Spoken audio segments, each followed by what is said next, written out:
Blue smart जेंसॉल, उबर को टक्कर देने वाली कंपनी का पैसा एक लग्जरी फ्लैट में कैसे पहुंचा? 16 अप्रैल 2025 की सुबह 10,000 ड्राइवर्स के फोन पर एक व्हाट्सएप वॉइस नोट आता है, सर्वर में दिक्कत है, आज हब मत आना।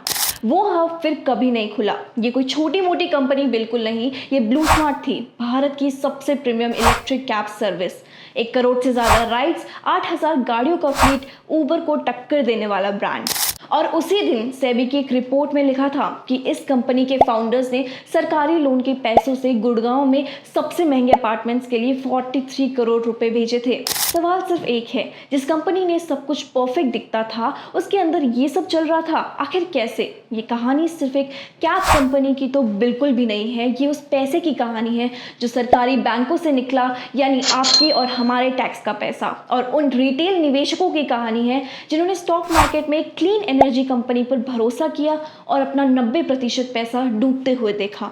और यही नहीं, ये उस सवाल की भी कहानी है जो हर भारतीय निवेशक को परेशान करता है। जब ऑडिटर्स थे, रेटिंग एजेंसीज थी, बोर्ड था, तो किसी को पता कैसे नहीं चला। 2019 में अनमोल सिंह जग्गी और पुनीत सिंह जग्गी ने ब्लू स्मार्ट शुरू की। साथ में एक और को फाउंडर थे, पुनीत गोयल। आइडिया जेन्युइनली अच्छा था। ओला उबर से लोगों को 3 शिकायतें थी, ड्राइवर राइड कैंसिल कर देते हैं, सर्च प्राइसिंग काफी ज्यादा है और गाड़ियां गंदी होती है। ब्लू स्मार्ट ने तीनों का इलाज निकाला, अपनी गाड़ियां, सैलरी पर रखे हुए ड्राइवर्स, फिक्स दाम, नो कैंसिलेशन। दिल्ली एनसीआर के लोगों ने हाथों हाथ लिया। एयरपोर्ट जाना हो तो ब्लू स्मार्ट का यूज करो, और सब इलेक्ट्रिक है, यानी प्लैनेट के लिए भी सब अच्छा है। लेकिन इसी मॉडल में एक महंगी सच्चाई छुपी थी।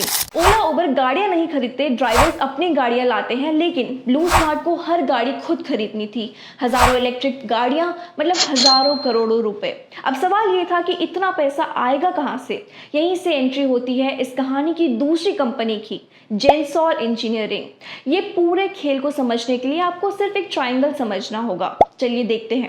एक तरफ थी blue smart private company, founders की अपनी, दूसरी तरफ थी जेंसॉल अहमदाबाद की सोलर कंपनी जो स्टॉक मार्केट पर भी लिस्टेड थी। दोनों के मालिक सेम, वही जग्गी ब्रदर्स। अब खेल देखिए, ब्लू स्मार्ट को गाड़ियां चाहिए थी और एक लॉस मेकिंग स्टार्टअप को बैंक आसानी से 1000 करोड़ तो बिल्कुल नहीं देगा। लेकिन जेंसॉल लिस्टेड कंपनी थी, प्रॉफिट दिखाती थी, क्रेडिट रेटिंग भी अच्छी थी, तो लोन जेंसॉल ने लिया किससे? IREDA और पावर फाइनेंस कॉर्पोरेशन से। दोनों सरकारी संस्थाएं थी। कुल करीब 978 करोड़ रुपए। प्लान कागज पर साफ था, जेंसॉल गाड़ियां खरीदेगी, ब्लू स्मार्ट को लीज पर देगी, ब्लू स्मार्ट हर महीने किराया देगी और उस किराए से जेंसॉल लोन चुकाएगी। सुनने में स्मार्ट लगता है ना, लेकिन इस स्ट्रक्चर में एक जहरीली बात थी। एक ही परिवार लोन लेने वाली कंपनी भी चला रहा था और किराया लेने वाली कंपनी भी।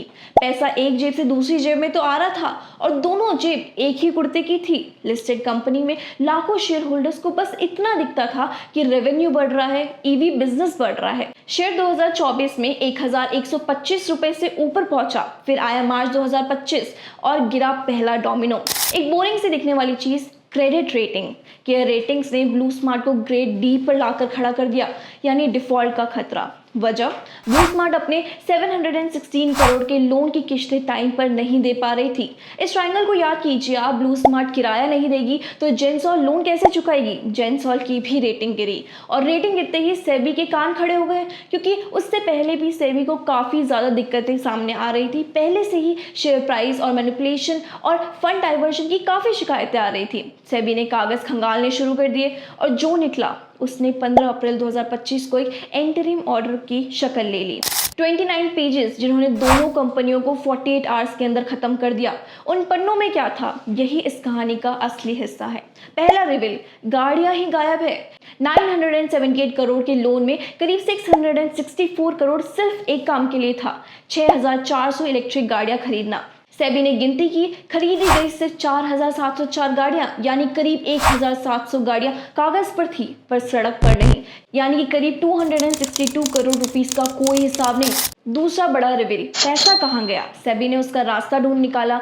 गाड़ियां एक डीलर के जरिए खरीदी जाती थी, गो ऑटो।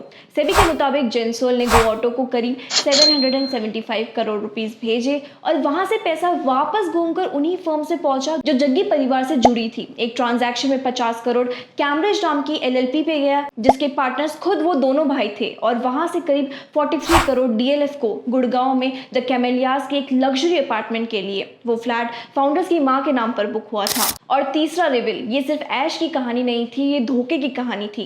सेबी के ऑर्डर के मुताबिक लेंडर्स और रेटिंग एजेंसीज को जाली डॉक्यूमेंट्स दिखाए गए, ऐसे लेटर्स जिनमें लिखा गया था कि लोन की किश्तें रेगुलर जा रही हैं। जिन संस्थाओं ने वो लेटर्स जारी किए उन्होंने सेबी को बताया कि हमने ऐसा कोई लेटर नहीं लिया है। सेबी ने अपने ऑर्डर में भी लिखा, ये कॉर्पोरेट गवर्नेंस का कंप्लीट ब्रेकडाउन है। प्रमोटर्स ने लिस्टेड कंपनी को अपना पिगी बैंक समझ रखा है। और चौथा सबसे बड़ा रिवील, डूबने से पहले अंदर के लोग निकल चुके थे, सब खाली हो चुका था।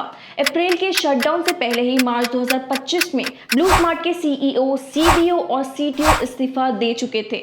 बाहर की दुनिया के लिए सब कुछ नॉर्मल चल रहा था, ऐप चल रही थी, राइड्स भी हो रही थी, अंदर लीडरशिप खाली हो चुकी थी। और पांचवा रिवील सबसे कड़वा, जब कंपनी बंद हुई तो लाखों कस्टमर्स का पैसा वॉलेट में फंसा रह गया। कंपनी ने कहा कि 90 दिन में पैसा रिफंड हो जाएगा, रिफंड कभी आया ही नहीं। और अक्टूबर 2025 में ब्लू स्मार्ट ने ऑफिशियल अकाउंट में एक पोस्ट आई जिसने कहा कि फाउंडर्स ने फ्रॉड किया है, वॉलेट में पैसों की उम्मीद मत कीजिएगा।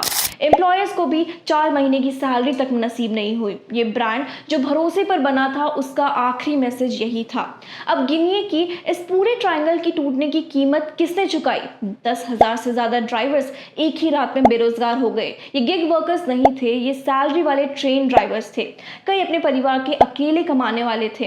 मई 2025 में सड़कों पर ड्राइवर्स ने जंतर मंतर पर प्रोटेस्ट पर भी पहुंचे। जेंसोल के शेयर होल्डर्स शेयर 1,125 रुपए से गिरकर 52 रुपीज तक पहुंच गए। 90% से ज्यादा वैल्यू साफ। और फिर कानून की बारी। ईडी ने पुनीत जग्गी को दिल्ली के होटल से गिरफ्तार किया। सरकार ने कंपनीज एक्ट के तहत जांच बिठाई। एनसीएलटी ने जेंसॉल के अकाउंट फ्रीज करने की इजाजत दी। मई 2025 में दोनों भाइयों ने इस्तीफा दिया और जून 2025 में एनसीएलटी ने आईआरएडीए की पिटीशन पर 510 करोड़ के डिफॉल्ट पर जेंसॉल को इंसॉल्वेंसी में डाल दिया।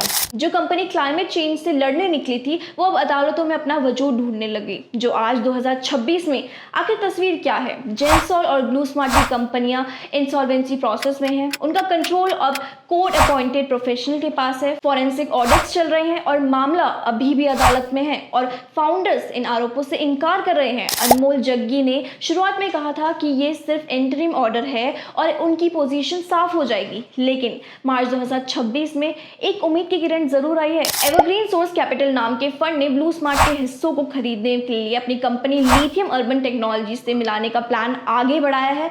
और दिलचस्प बात यह भी है कि ये डील फाउंडर्स के बिना बताए इंसॉल्वेंसी प्रोसेस में ही जारी की गई है। यानी कि ब्रांड शायद बच जाए, बनाने वाले नहीं बच पाए। इस कहानी में 4 बातें अपनी इन्वेस्टिंग जिंदगी में ले लीजिए। पहली, रिलेटेड पार्टी ट्रांजैक्शन ही वो जगह है जहां ज्यादातर घोटाले होते हैं। जब एक ही प्रमोटर लिस्टेड और प्राइवेट कंपनियों के बीच बड़ा पैसा घूम रहा हो तो एनुअल रिपोर्ट को बोरिंग सेक्शन बिल्कुल मत समझिएगा। दूसरी, क्रेडिट रेटिंग डाउनग्रेड मार्केट की सबसे सस्ती वार्निंग है। सेबी की जांच किसी विसल ब्लोअर की नहीं बल्कि रेटिंग डाउनग्रेड से शुरू हुई। रेटिंग गिरे और मैनेजमेंट सब ठीक है कहे तो सवाल पूछिए। और तीसरी बड़ी लर्निंग, एसेट हैवी स्टार्टअप में असली रिस्क बिजनेस नहीं बल्कि बैलेंस शीट होती है। ब्लू स्मार्ट का सर्विस मॉडल सबसे शानदार था और उससे मारा उसके डेब्ट स्ट्रक्चर ने। और चौथी, फाउंडर की ग्रीन इमेज, टेड टॉक्स और अवार्ड्स ये सब मार्केटिंग का हिस्सा है, ऑडिट का नहीं। भरोसा डॉक्यूमेंट्स पर कीजिए, कहानी पर नहीं। तो शुरुआत वाले सवाल पर लौटते हैं, सब कुछ परफेक्ट दिखने वाली कंपनी के अंदर ये सब कैसे चल सकता है? जवाब असहज है, क्योंकि जिस सिस्टम को पकड़ना था ऑडिटर्स, बोर्ड, लेंडर्स सबने वही देखा जो दिखाया गया। और जो असली था वो 2 कंपनियों के बीच उस सुरंग में था जहां कोई नहीं झांकता था। ब्लू स्मार्ट एक बुरा आइडिया नहीं था, शायद वो अपने दौर का सबसे अच्छा आइडिया था, लेकिन गलत हाथों में। अब मेरा आपसे एक सवाल है, आपके हिसाब से इस पूरी कहानी में सबसे बड़ी चूक कहाँ हुई और किसकी थी? पैसे देने वाली सरकारी संस्थाओं की, नजर रखने वाले ऑडिटर्स की, या उस सिस्टम की जो फाउंडर की चमक के आगे सवाल पूछना भूल जाती है? कमेंट्स में जरूर बताइएगा।